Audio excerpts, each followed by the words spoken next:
아멘. 거룩하시고 감사하신 하나님 아버지, 오늘도 무더위 가운데 우리의 삶을 지켜주시고 주님의 전에 나와 한 번 더 예배하며 주님의 뜻을 깊이 상고하고 순종 가운데 주께 영광 돌리게 해주심에 진심으로 감사를 드립니다. 하나님의 은혜 안에서 지난 7개월 동안 주께서 베푸신 에베네셀의 은총을 기억하며 미래를 두려워하지 않고 염려하지 아니하며 믿음 가운데 그리스도와 동행하는 하나님의 복된 종들 될 수 있도록 주님 역사하여 주시옵소서. 오늘도 예배 가운데 수고하고 무거운 우리의 짐은 주님 앞에 내려놓고 주님이 우리에게 친히 가르쳐 주신 쉽고 가벼운 주님과 함께하는 몽예를 지기를 간절히 원합니다. 십자가와 부활의 그리스도를 바라보며 사랑과 선행을 격려하며 믿음 가운데 성숙과 부흥으로 나아가는 우리 언덕교회 모든 지혜들 낼 수 있도록 주님 역사하여 주시옵소서. 거룩한 하나님의 교회 가운데 복음이 온전히 세상 가운데 은혜의 강물로 흘러나가기를 원하며 페루에 뿌려진 복음의 씨앗도 하나님께서 자라게 하시고 결식해 주시며 선교사님들과 또 주위에 있는 모든 지혜들이 그리스도를 아는 것과 믿는 것에 하나가 되며 기쁨과 즐거움에 충만함으로 우리 모든 교제를 축복하여 주시옵소서. 하나님의 은혜의 말씀을 다시 한번 성령님 역사하여 주시옵소서. 예수 그리스도의 이름으로 간절히 기도드립니다. 아멘. 하나님의 은혜의 말씀, 오늘은 느헤미야 제6장 1절에서 6절, 12절에서 14절 우리 함께 한 절씩 교독하기를 원합니다. 산발락과 도비아와 아라비아 사람 게셈과 그 나머지 우리의 원수들이 내가 성벽을 건축하여 허물어진 틈을 남기지 아니하였다함을 들었는데 그때는 내가 아직 성문에 문짝을 달지 못한 때였더라.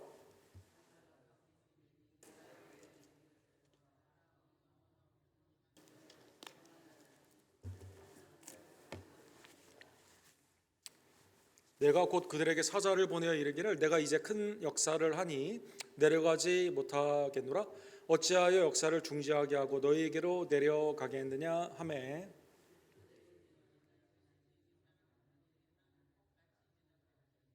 산발락의 다섯 번째는 그 종자의 손에 봉하지 않은 편지를 들려 내게 보냈는데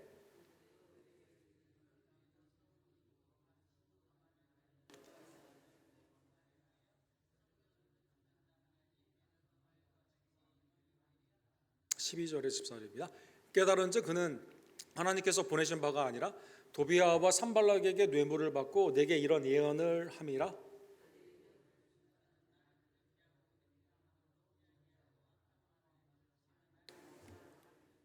14절 같이 읽겠습니다. 내 하나님이여 도비아와 산발락과 여선지 노야도와 그 남은 선지자들이 곧 나를 두렵게 하고자 한 자들의 소행을 기억하옵소서 하였노라. 아멘.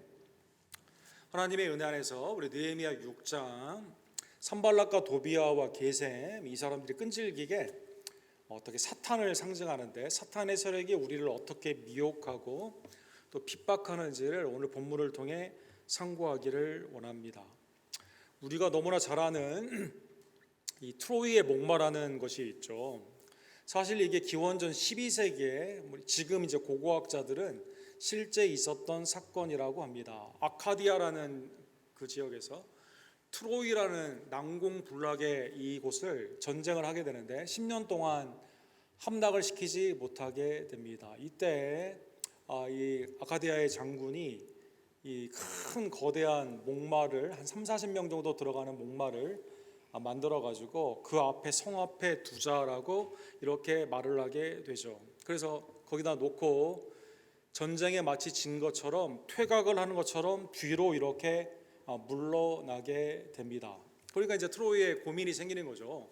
이게 단순한 말도 아니고 목마루 거대한 게 있는데 이게 뭐냐라는 생각이 이제 들게 되는 거죠. 근데 이제 이 사이에 사람들 사이에 이제 의견이 분분하게 됩니다. 어떤 사람들은 이것은 신이 우리에게 승리로 준 전리품이기 때문에 이거를 안으로 들어야 된다라고 말하는 사람들이 있고, 근데 이제 그 트로이에 라오쿤이라고 하는 그 선지자가 있었습니다. 그들 종교의 선지자가 있었습니다. 이 사람은 이거 음모니까 이거 불태워야 된다 이렇게 말을 하게 되죠. 그런데 이제 사람들의 여론이 어떻게 될까요?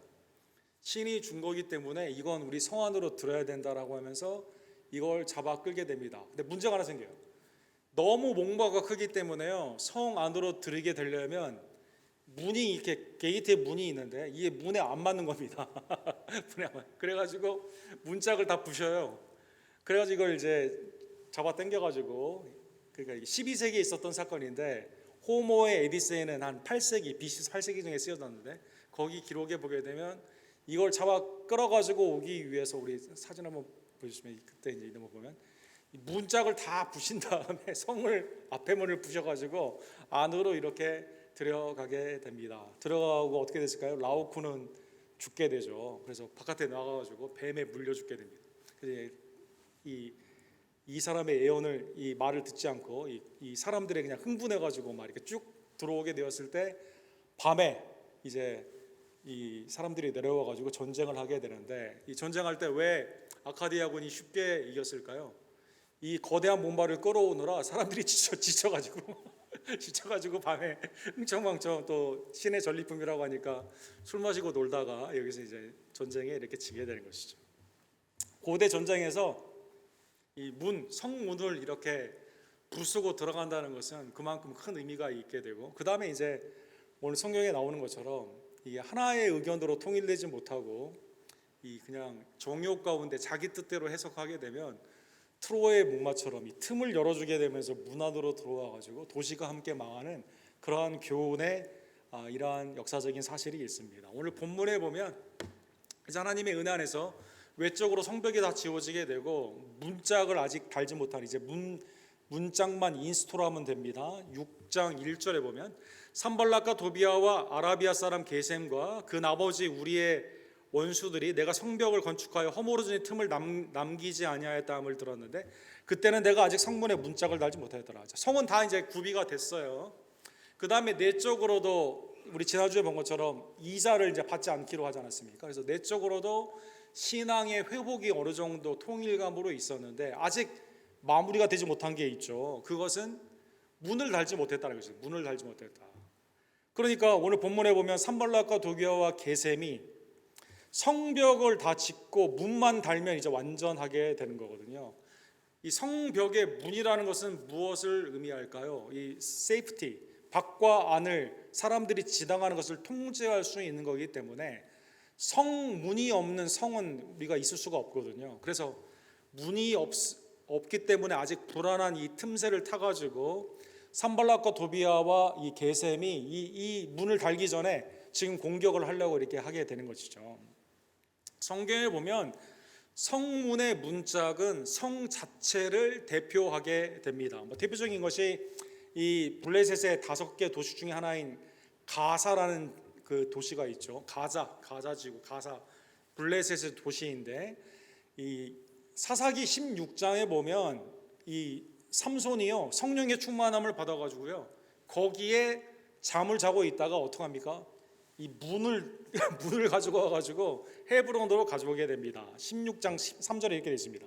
삼손이 밤중까지 누워 있다가 그 밤중에 일어나 성 문짝들과 두 문설주와 문빗장을 빼어가지고 그것을 모두 어깨에 메고 헤브론 앞산 꼭대기로 가니라. 그러니까 이거 상징적인 사건이죠. 문이 엄청나게 큰데 그걸 다 뜯어다가 헤브론까지, 삼손이 성령의 능력 가운데 힘이 엄청나지 않습니까? 그래서 거기에서 가져온 뜻은 뭘까요? 블레셋에 대한 승리를 의미하는 제스처로 사람들을 많이 죽일 수도 있고, 그 다음에 성을 불사르도 있고 여러 가지 방법이 있겠지만 이 당시의 성문이라는 그 의미가 그 도시를 대표하기 때문에 가사에 대한 하나님의 승리를 예표하는 사건으로 문을 가져다가 이렇게 헤브론에 와가지고 이걸 가서 던지게 되는 거죠. 또 시편 87편 2절에 보면은요 여호와께서 야곱의 모든 거처보다 시온의 문들을 사랑하시는도다.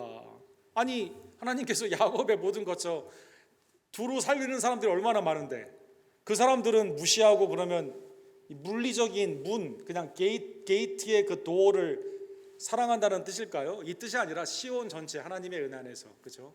하나님의 임재를 상징하는 시온성에 있는 전체를 의미할 때 시온의 문들을 사랑한다라고 그렇게 표현하였다는 것입니다. 그래서 시편 87편 2절에 그렇게 나와 있고 3절에 바로 이렇게 돼 있어요. 하나님의 성이여 너를 가리켜 영광스럽다 말하는도다. 하나님의 성은 뭡니까? 시온의 문들을 의미하는 거죠. 그래서 그 문으로 왔다 갔다 할 수 있고, 그래서 그 문으로 들어가는 자, 하나님의 영광의 문을 열듯이 하나님의 임재 안에 들어오기 때문에 성전의 문짝, 문들은 성 자체를 의미한다는 것입니다. 그러니까 이제 산발락과 도비아와 게셈은 성문 달면 끝나는 거예요. 이제 이 예루살렘이 온전해지는 겁니다. 그래서 그거 달기 전에 느헤미야를 어떻게 좀 처리해야겠다, 이거 못 달게 해야겠다라는 것으로 계략을 하게 되는 것이죠. 그러면 사탄, 원수의 세력, 오늘 본문에 보면 원수라는 말이 계속 반복이 되는데, 이 사탄의 세력은 어떻게 하나님의 사람들, 특별히 구속의 은혜 가운데 있는 공동체, 구약으로 말하면 하나님의 백성, 신약으로 말하면 세상에서 부름받은 교회의 성도, 교회를 어떻게 핍박을 하고 미혹을 할까요? 오늘 본문에 보면 첫 번째로 거짓말로 속이는 그 모습이 나와 있습니다. 2절에 보면 산발락과 게셈이 내게 사람을 보내 이르기를 오라 우리가 오노 평지 한 촌에서 서로 만나자 하니 실상은 나를 해하고자 함이라. 나를 좀 죽이려고 하는 거예요.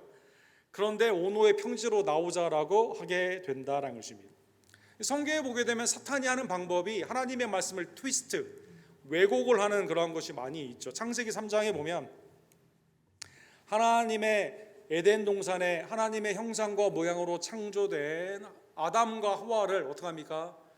이거 먹어도 된다, 선악과 하나님처럼 된다라고 미혹을 하는 것을 볼 수가 있습니다.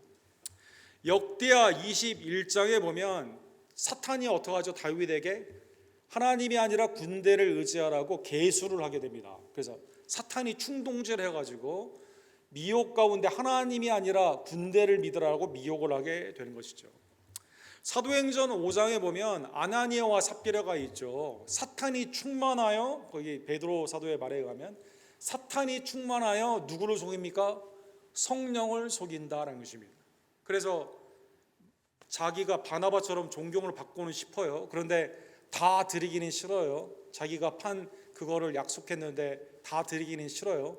속이다가 그 외식 가운데, 미혹하는 이 외식 가운데 둘 다 이렇게 아나니아와 삽비라가 죽는 것을 볼 수가 있습니다.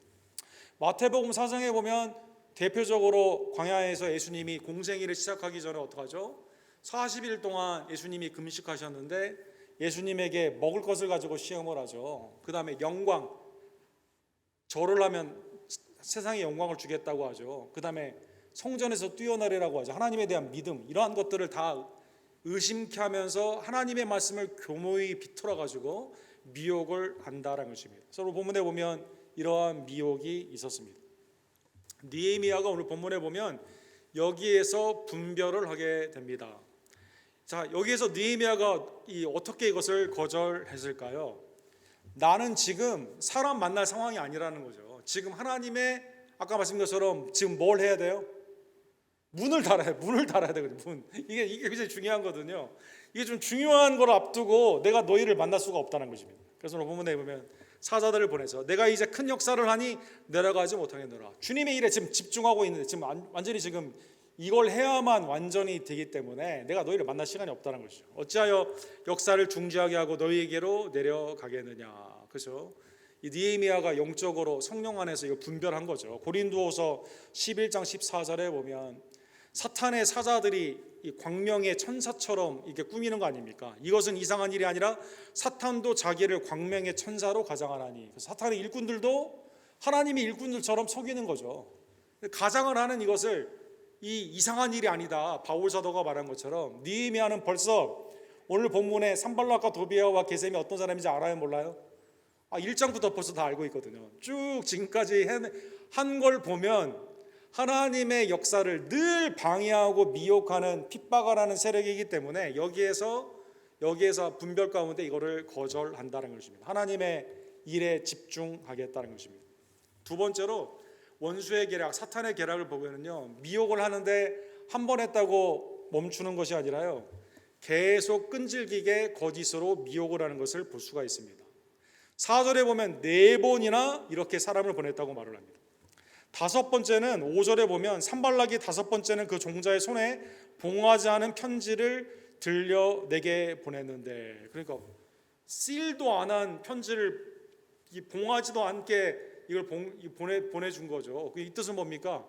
가다가 다 볼 수도 있고 이건 공개적인 걸로 이렇게 하는 거죠. 사랑하는 여러분, 5번이나 이렇게 트라이를 한다는 것입니다. 디모데후서 3장 13절에 보면 말세에 일어나는 현상 중에 어떤 일이 있을까요?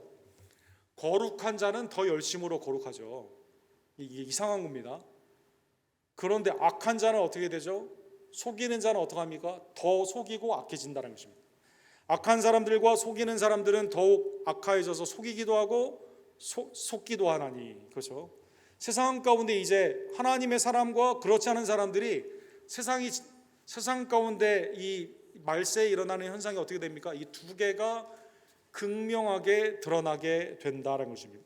사랑하는 성도 여러분, 구약의 예를 보면 삼손의 힘이 어디서 생기는가 드릴라가 그걸 알고 싶어 하죠. 계속 물어봅니다. 그때마다 당신은 나를 사랑하지 않는다고 하면서 계속 물어보게 됩니다. 광야에서 예수님에게 어떡하죠? 사탄이 한 번 봐서 물러납니까? 끈질기게 3번을 이렇게 하죠. 그 다음에 어떡합니까? 가룟 유다에게 사탄이 들어가서 예수님을 팔게 하지 않습니까? 구속사 가운데 십자가의 그 은혜 가운데 나아가는 사역을 끈질기게 악한 사람이 더 악해져서 사탄이 더 큰 미혹과 핍박 가운데, 근데 여기 보면 디모데후서 3장 13절에 보면 그런데 이 일 가운데 어떻게 돼요? 자중질환으로 자기도 속이는데 알고 보니까 자기가 속은 거죠. 그래서 극단적인 거룩과 극단적인 더럽고 추한 죄 가운데 이렇게 나아가게 되는 것입니다. 특별히 오늘 본문에 보면 게셈이 여기에서 나서가지고 한 것을 볼 수가 있습니다. 여러분 그 성경에 보면 게셈이 있고 오늘 본문에 보면 가스무라는 게 있는데 이게 원어는 똑같아요. 히브리 발음으로 하면 이 사람이 이제 아라비아 사람 아닙니까? 이 남쪽에 있는 사우디 아라비아. 그래서 이게 히브리 발음으로 하면 게셈이에요. 그래서 ESV나 요즘 마던 트랜슬레이션은 게셈으로 되어 있습니다. 그런데 이제 다른 번역을 보게 되면 이거를 아람 발음으로 하는 것을 볼 수가 있습니다. 아람 발음으로 하게 되면 오늘 본문에 우리 개역 개정이 말한 것처럼 가스무라고 발음을 하게 됩니다. 그래서 이게 동일한 인물입니다. 동일한 인물. 그래서 그 글에 이르기를 이방 중에도 소문이 있고 가스무도 게셈이 말하기를 너와 유다 사람들이 모반하려 하여 성벽을 건축하나 하나니 내가 그 말과 같이 왕이 되려 하는도다. 이 거짓 고소를 하는 거죠. 어떻게 합니까? 이 사람 왕 되려고 한다는 것입니다. 왕 되려고 한다. 그렇죠. 지금 아닥사드다 왕이 있는데 이 사람이 왕이 되려고 한다는 것이죠. 예수님을 왜 십자가에 못 박여 죽게 합니까? 유대인의 왕이라고 한다는 거죠. 사람들은. 그래서 거짓 고소로 사람들을 막 세워가지고 그렇게 하게 됩니다. 7절에 보면 선지자를 세워가지고 막 그렇게 하는 거죠. 그래서 야, 네가 왕 되려고 하는 거 지금 페르시아의 왕이 지금 다 알고 있다. 그래서 우리가 지금 국가 위기의 상황이기 때문에 우리 함께 만나야 된다라고 거짓 고소로 이렇게 루머를 계속 펼쳐가지고 이 산발락과 도비아와 게셈과 느헤미야가 함께 만나도록 주선을 한다라는 것입니다. 그래서 9절에 보면 이는 그들이 다 우리를 두렵게 하고자 하여 말하기를 그들의 손에 피곤하여 역사를 중지하고 이르지 못하리라 함이라 이제 내 손이 힘있게 없어서 하였더라. 그러니까 두려움을 줘가지고 뭘 하기 못하기 위해서 문을 달지 못하기 위해서 이렇게 지금 하는 거죠. 사람들을 동원해서 이렇게 하게 됩니다. 예레미야 20장 10절에 보면 남유다가 멸망하기 직전에 어떤 일이 있었을까요? 세상 법정에 선지자들이나 주의 종들을 고소를 막 하는 거죠. 세상 법정 가운데. 예레미야 20장 10절에 이렇게 되어 있습니다. 고소하라 우리도 고소하리라 하며 내 친한 벗도 다 내가 실족하기를 기다리며. 말세 이 멸망에 있는 그 공동체가 하나님께 경외하는 것 가운데 하나님의 뜻을 헤아리는 것이 아니라 하나님의 일을 방해하기 위해서 무슨 권력을 사용합니까? 공중 권세를 잡은 세상의 권력을 사용해서 법정, 세상의 율법을 사용해서 하나님의 일을 막게 하는 것이죠. 그가 혹시 유혹을 받게 되면 우리가 그를 이기어 우리 원수를 갚자 하나이다. 그래서 거짓 고소로 마치 그리스도를 거짓 고소로 비방 가운데 재판장에 세우게 돼서 십자가의 온도를 받게 하는 것처럼 동일한 방법으로 느헤미야를 이렇게 모함을 해가지고 왕이 되려고 한다는 그것 가운데 산발락과 도비아와 게셈, 그 다음에 여러 선지자를 동원해서 이렇게 하게 되는 것이죠. 그래서 오늘 본문에 보면 10절에 거짓 선지자가 실명이 등장을 하게 됩니다. 10절에 보니까 이 사탄의 절약이 거짓 선자를 이제 이용하는 건데, 거짓 선생과 거짓 선지자들인데, 이후에 무해 다발의 손자 들라의 아들 스마야가 두문불출하기로 내가 그 집에 가니 그가 이르기를. 스마야라는 사람이 있어요.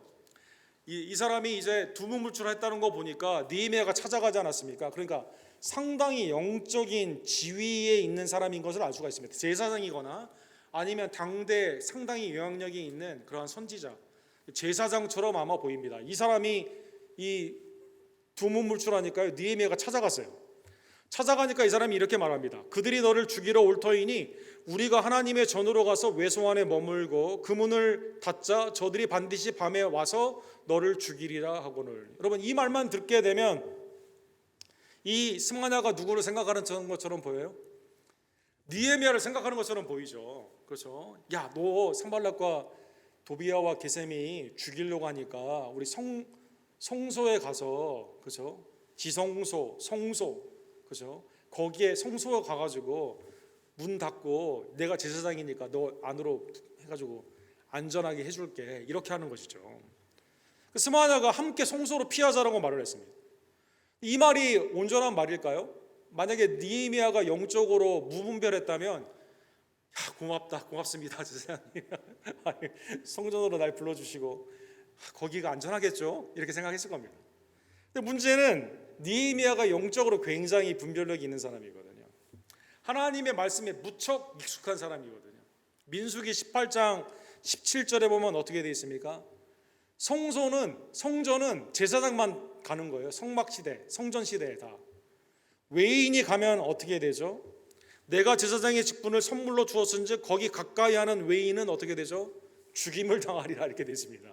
그러니까 이 말이, 이게 겉으로는 그럴싸한데 나를 보호하는 말 같은데, 하나님의 말씀을 무지하면 나를 도와주는구나 생각했겠지만 알고 보면 사실은 말이 앞뒤가 맞지 않는다는 것입니다.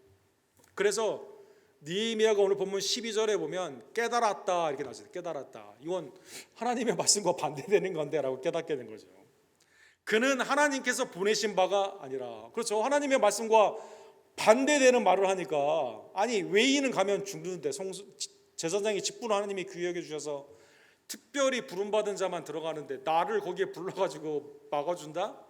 그걸 어기면서까지? 이거 말이 안 된다는 것이죠. 그는 하나님이 보내신 바가 아니다라는 것입니다. 하나님의 말씀과 반대되는 것을 하는 것은, 그래서 두려움을 주기 위해서 반대로 하는 것은 뭡니까? 사탄의 그러한 계략이다라는 것입니다. 그러면 이 사람은 왜 그렇게 했을까요? 도비아와 산발락에게 뇌물을 받고 내게 이런 예언을 합니다. 뇌물을 받고 하나님의 말씀에 반대되는, 율법을 어겨가면서까지 반대되는 말을 했다는 것입니다. 사랑하는 성도 여러분, 성경에 보면 거짓 선자들의 가장 큰 특징은 뭘까요?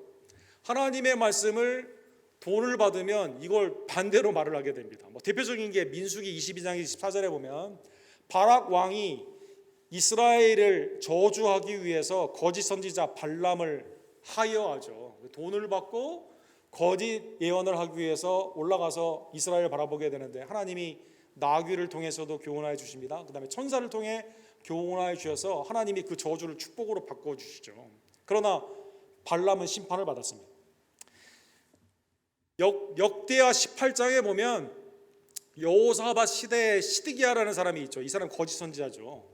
하나님께서 이 전쟁은 하나님께 속했기 때문에 지금 아람이랑 싸워도 된다라고 말을 하게 됩니다. 사무엘상 8장 3절에 보면 요엘과 아비야가 사사 노릇을 하게 됩니다. 그런데 이 사람도 어떡하죠? 뇌물을 받고 판결을 굽게 하게 됩니다. 요엘과 아비야의 아버지는 누구일까요?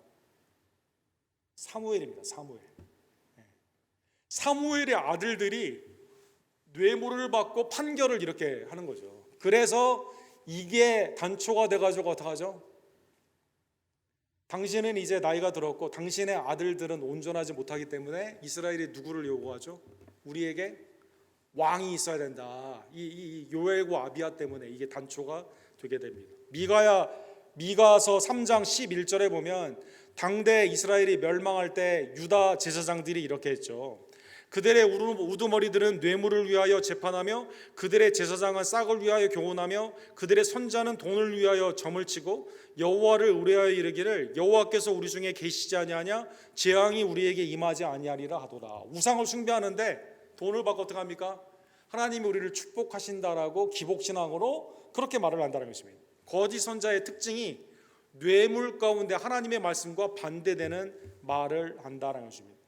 느헤미야가 여기에 대해서 어떻게 했을까요? 자, 거짓 미혹, 끈질기게 핍박을 합니다.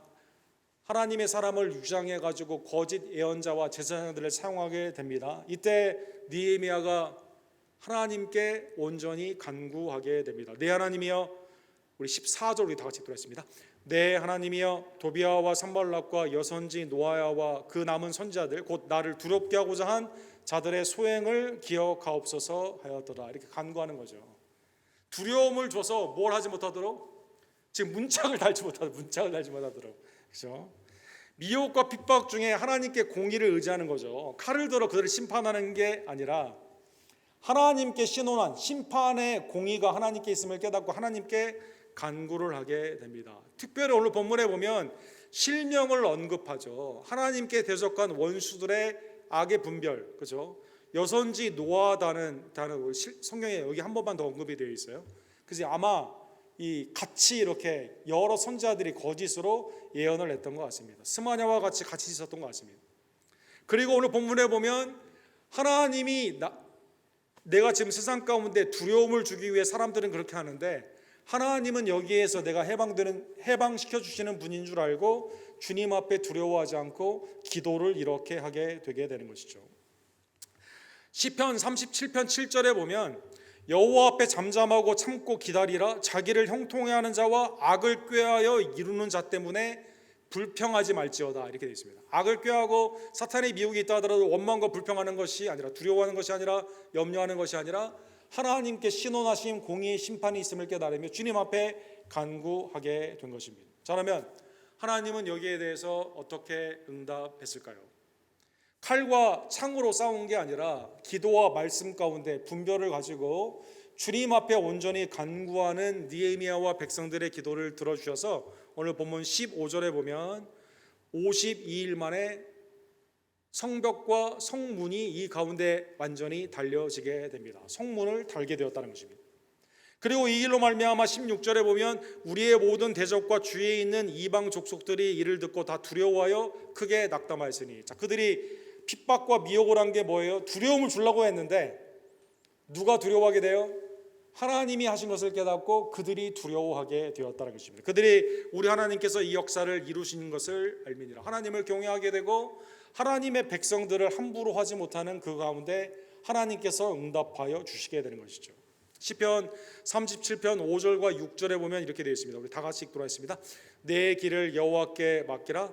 그를 의지하면 그가 이루시고 내 의를 빛같이 나타내시며 내 공의를 정오의 빛같이 하시리로다. 우리의 앞길을 주님 앞에 맡기게 되었을 때, 주님을 의지하고 그 가운데 나아가게 됐을 때 하나님이 이루어 주시고, 하나님의 의가 악이 아니라 하나님께 모든 것을 맡긴 느헤미야와 그 백성 가운데 빛처럼 하나님의 놀라우신 은혜가 그 가운데 나타나게 된 것입니다. 사랑하는 성도 여러분, 오늘 본문의 말씀을 통해 그리스도를 통해 성취된 말씀을 기억하고 그 다음에 적용에 대해서 생각해 보기를 원합니다. 오늘 본문에 보면 영적인 의미로 문은 무척 중요하다고 말씀을 드렸죠. 여러분과 제가 집중해야 되는 가장 중요한 인생의 문은 무엇일까요? 놀랍게도 예수님이 요한복음 10장에 보면 나는 굿 셰퍼드, 선한 목자라고 말씀을 시작하시는데 9절에 보면 나는 문이다라고 말씀해 주십니다. 내가 문이니 누구든지 나로 말미암아 들어가면 구원을 받고 또는 들어가며 나오며 꼴을 얻으리라. 주님이 이렇게 말씀해 주십니다. 이 뜻은 우리의 삶에 가장 중요한, 우리의 삶 가운데 가장 먼저 우리의 삶의 테두리, 우리가 거해야 되는 가장 중요한 그 문은 유일한 구원의 문은 예수 그리스도이시다라는 것입니다.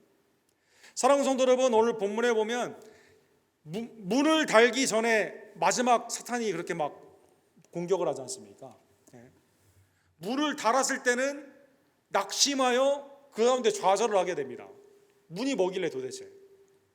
우리의 인생에서도 가장 중요한 우리의 심령과 우리의 가정과 교회의 문, 내가 거해야 되고 인도함을 받아야 되며 그 안에 들어가고 나오는 모든 길에 출필면 반필만 해야 되는 가장 인생의 중요한 것은 구원의 문 대신 예수님이시다라는 것입니다. 주님은 계시록 3장 20절에 보면 라오디게아 교회, 뜨겁지도 않고 차갑지도 않은 그 교회죠. 미지근하여 지금 뵙기 직전에 있는 회개를 촉구하는 그 가운데 주님이 이렇게 말씀하십니다. 볼지어다 내가 문 밖에 서서 두드리노니 누구든지 내 음성을 듣고 문을 열면 내가 그에게로 들어가 그와 더불어 먹고 그는 나와 더불어 먹으리라. 놀라운 것은 주님이 우리의 마음의 문을 열고 우리의 삶의 문을 열고 주님이 우리 가운데 들어와 거하기를 원하신다는 것입니다. 놀라운 역사입니다. 사실은 우리가 들어가야 되는데 주님이 우리 가운데 오셔서 우리의 삶 가운데 거하기를 원하신다는 것입니다. 우리의 완전한 구원의 문, 이걸 위해 십자가를 지시고 우리를 위해 부활해 주신 예수 그리스도를 온전한 문 삼아 주님 안에 거하는 주의 종들 되기를 주님의 이름으로 간절히 축원합니다. 두 가지를 한번 생각해 보면, 첫 번째로요, 그러한 의미에서 여러분과 저의 삶에 가장 중요한 것은요, 주님의 일, 주님의 문됨을 인정하며 거기에 집중을 해야 됩니다.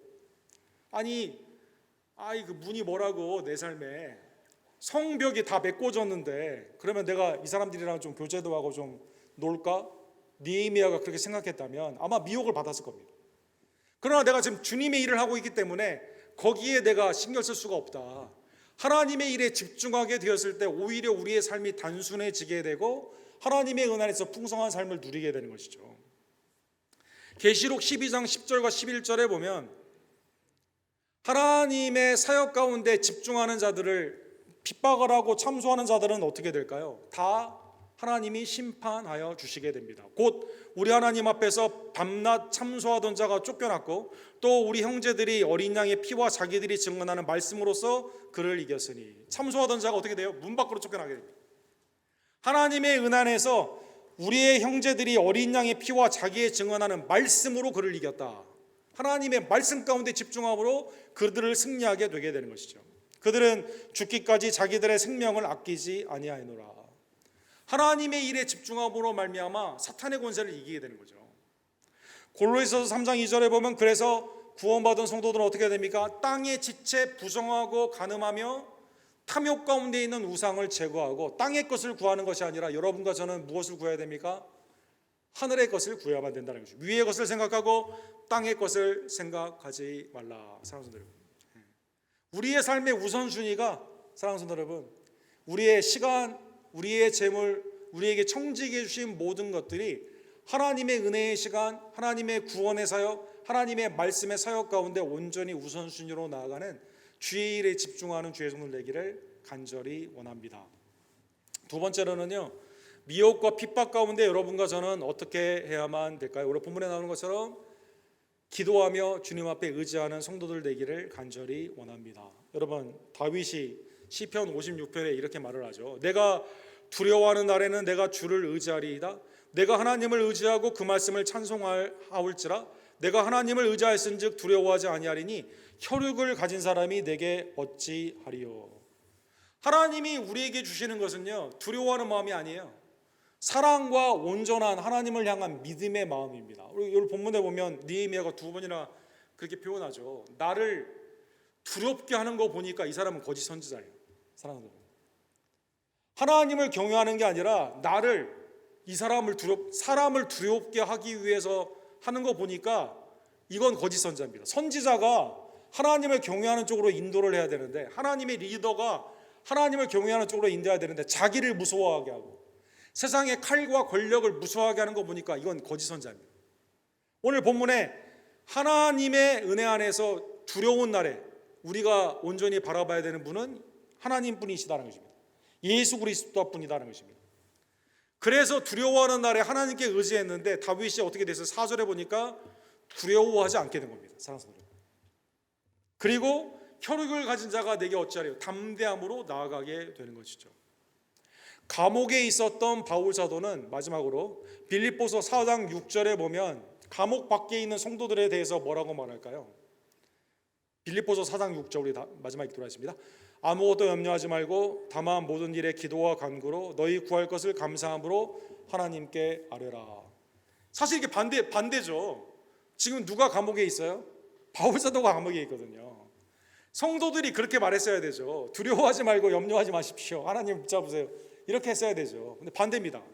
영적으로 성숙한 감옥에 본인의 물리적인 공간 혈육으로는 갇혀 있지만 빌립보 성도들을 향해 아무 염려하지 말고 오직 기도와 간구로 감사함으로 하나님께 기도함으로 말미암아 하나님이 주시는 승리를 맛보아야 된다는 것입니다. 오늘 하나님의 은혜의 말씀을 기억하며 우리의 영적인 가정과 교회와 우리의 심령의 마지막 가장 중요한 우선순위, 최고 순위, 온전한 분 그리스도를 사랑하며 그리스도 안에 거하며 세상을 두려워하지 않고 미혹과 핍박의 날에 기도하며 주님 안에서 승리하는 하나님의 복된 종들 되기를 주님의 이름으로 간절히 축원합니다. 기도합시다.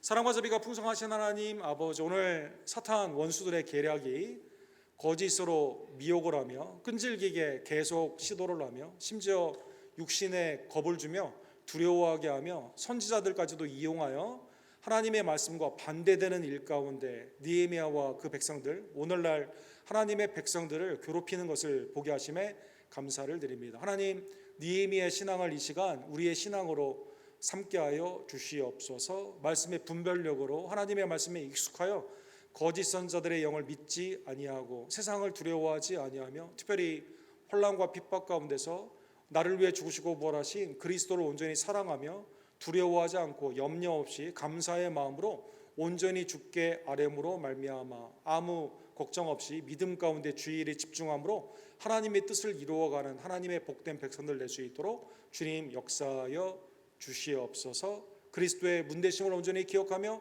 그 안에 거하는 우리 언덕교회 모든 성도들 되기를 간절히 원합니다. 우리의 생명의 문 구원의 문 되신 예수 그리스도의 이름으로 간절히 기도드립니다. 아멘.